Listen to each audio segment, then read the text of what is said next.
समान पेन्शन या तत्वाला फाटा देऊन 2000 पूर्वीचे जे कर्मचारी आहेत त्यांना जुनी पेन्शन आणि 2005 नंतरच्या कर्मचाऱ्यांना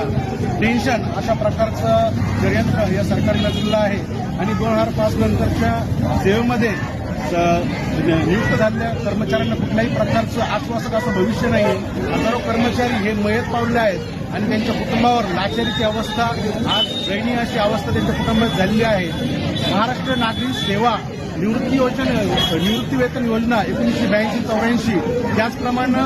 पेन्शनचं अंश राष्ट्रीयकरण 1984 अर्थात जीपीएफ या आमच्या प्रमुख मागण्या आहेत. संपूर्ण महाराष्ट्रभरामध्ये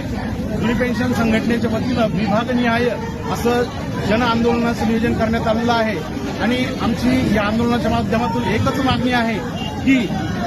समान काम, समान वेतन आणि समान पेन्शन या तत्वाला अनुसरून 2005 नंतरच्या सर्व कर्मचाऱ्यांना जुनी पेन्शन जशी